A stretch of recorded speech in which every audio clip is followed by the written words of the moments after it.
We,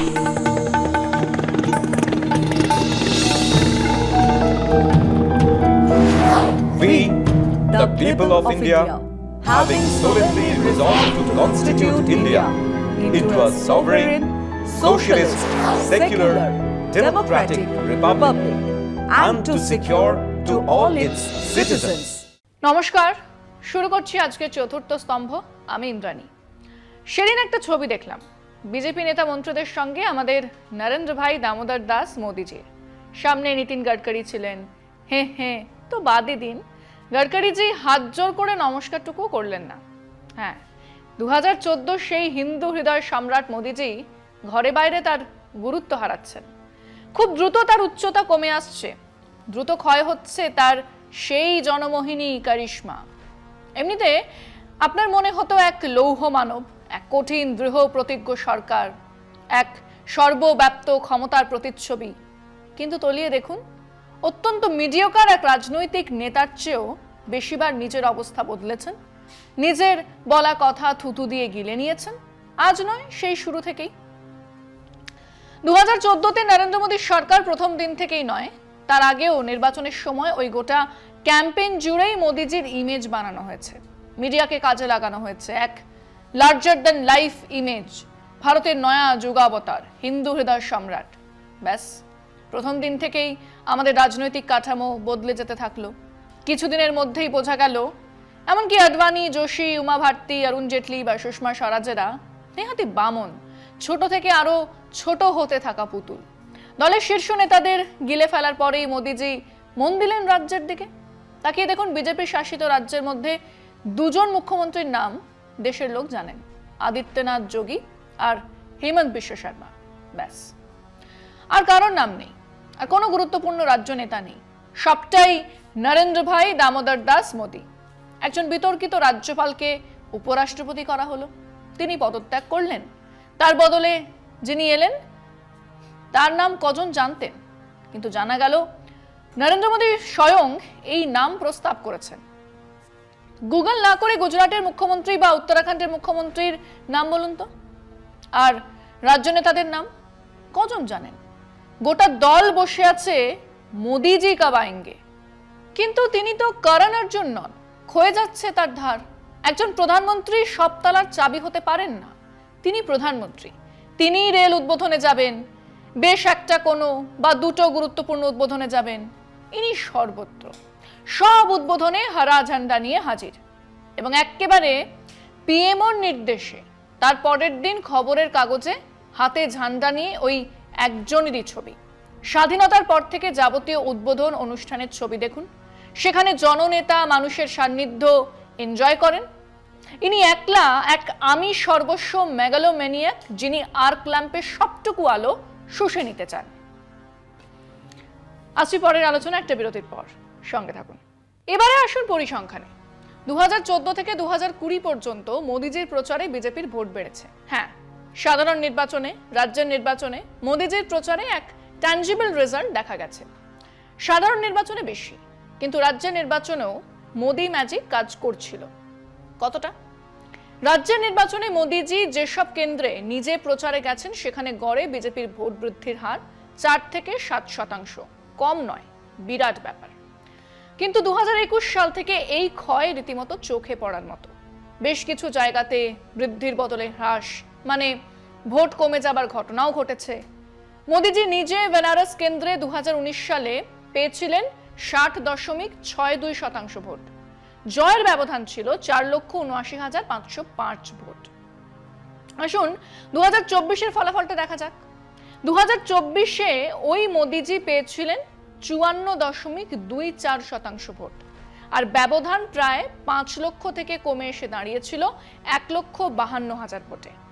হ্যাঁ, এইভাবেই ওনার ক্ষয় হচ্ছে। আর গণতন্ত্রের মজা হলো, নেতার জয় এনে দেবার ক্ষমতা আছে, সেই নেতার নামে জয়ধ্বনি উঠবে, না হলে বাপি বাড়ি যা। হ্যাঁ, এটা এক কঠিন নিষ্ঠুর সত্য। ভাবুন না, লালকৃষ্ণ আডবাণীর কথা।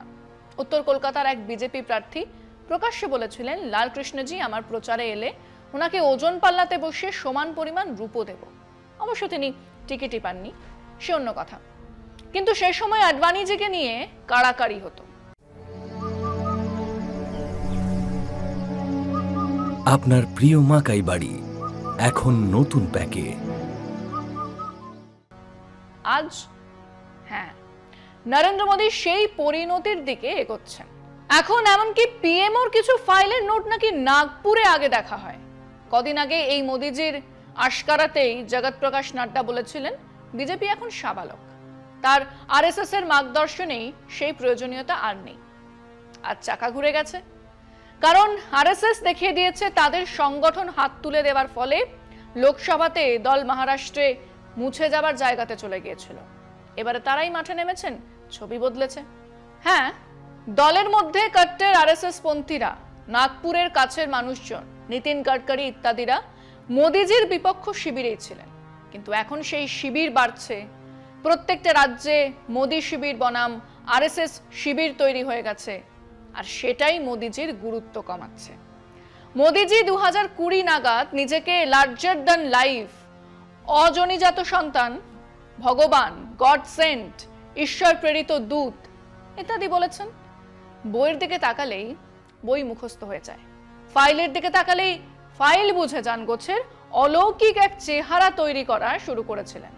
আজ যা মুখ থুবড়ে পড়েছে। কেন? তার সবচেয়ে বড় কারণ হলো তা ওই প্যাথোলজিক্যাল লায়ারের চরিত্র। উনি মিথ্যে না বলে থাকতেই পারেন না, আর মিথ্যে বলার সবচেয়ে অসুবিধে হলো সেই সব মিথ্যেকে মনে রাখতে হয়, না হলেই ক্যাচাল। এক জায়গাতে বলছেন আমি ছোটবেলা থেকে 40 বছর পর্যন্ত ভিক্ষে করে খেয়েছি, একবার বলেছেন 35 বছর ধরে ভিক্ষে করেছি। আবার সেই উনি বক্তৃতা দিতে গিয়ে বলেছেন সেরকম ভাবে রাজনীতিতে আসার আগেই তিনি আমেরিকার 26-27টা প্রভিন্স ঘুরেছেন। প্রশ্ন তো উঠবেই, ভিক্ষে করে আমেরিকা গেলেন? হ্যাঁ, এই মিথ্যে কথা বলা আর সেই মিথ্যেকে ঢাকতে গিয়ে নতুন মিথ্যে বলার যে চরিত্র, তাকে আজ হাস্যকর খেলো করে তুলেছে।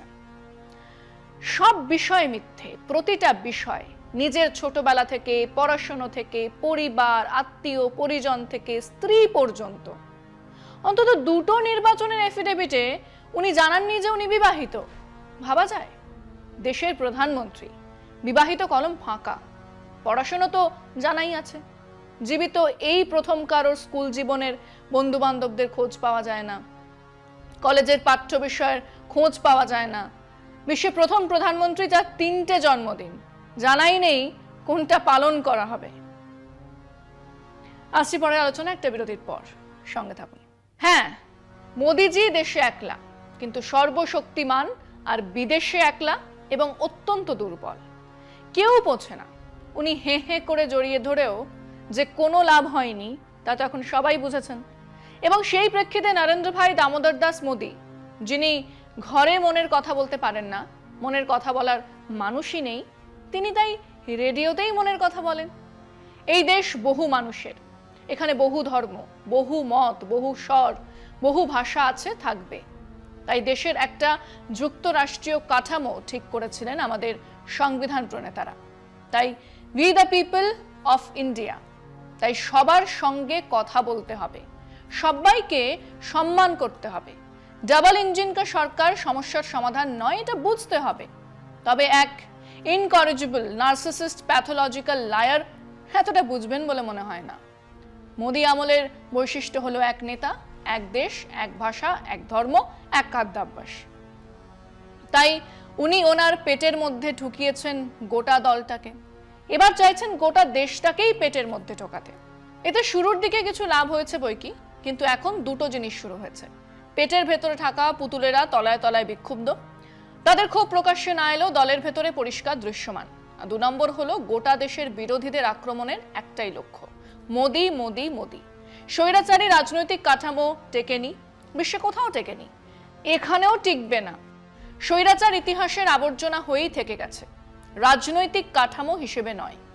আসলে হয় কি, নিজেকে নিয়েই ব্যস্ততা আসলে এক ধরনের অসুখ, খুব নতুন কিছু নয়।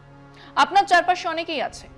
হিমালয়ের কথা বলুন, ইন দ্য ইয়ার 65 আমি গিয়েছিলাম গোমুখ, সে কি বলবো, আমাকে দেখে এক সন্ন্যাসী বললেন তু তো বেটা সাধক হ্যায়। বিজ্ঞানের কথা বলুন, জগদীশচন্দ্র বসুর নিজের ভাইপোর ছেলের বউ ওনার কিরকম আত্মীয় বলে দেবেন। অসুখের কথা বললে তো কথাই নেই। কবে কোন ডাক্তার ওনাকে বলেছিলেন আপনার চিকিৎসা করতে আমার লজ্জা করে। আসলে মেডিকেল সায়েন্সটা আপনি যেরকম বোঝেন কুছভি, যা বলবেন সেটা আমিতে শেষ হবে। এদিকে আমাদের সংবিধানের প্রিয়াম্বল শুরু হচ্ছে ভি দিয়ে। আমাদের বর্তমান প্রধানমন্ত্রী প্রত্যেক বক্তব্য শুরু করেন আই দিয়ে। আমি আমি আমি, যেন হীরক রাজার দেশের সেই জাদুকর। মোদ্দা কথা হলো, যতই বিরাট লৌহ পুরুষের ছবি আঁকা হোক না কেন, আদতে ঘরে বাইরে মোদিজি তার গুরুত্ব হারাচ্ছেন, ক্ষয়ে যাচ্ছে তার কারিশমা। বিদেশের মাটিতে সামাল দিতে না পেরে এখন আবার রাস্তা খুঁজছেন। ভাবুন না, ভারতের মতো এক বিরাট দেশের, বৃহত্তম গণতান্ত্রিক দেশের প্রধানমন্ত্রী পুরনো 500,000 টাকার নোট দেখলে ভয় কেঁপে ওঠেন। আমেরিকার প্রেসিডেন্টের নাম এখনো তার ঘুম কেড়ে নেয়। হ্যাঁ, উনি যে ক্রমশ আকারে প্রকারে খাটো হচ্ছেন, রোজ ক্ষয়ছে তার উচ্চতা। আজ এখানেই শেষ করছি। শুভরাত্রি।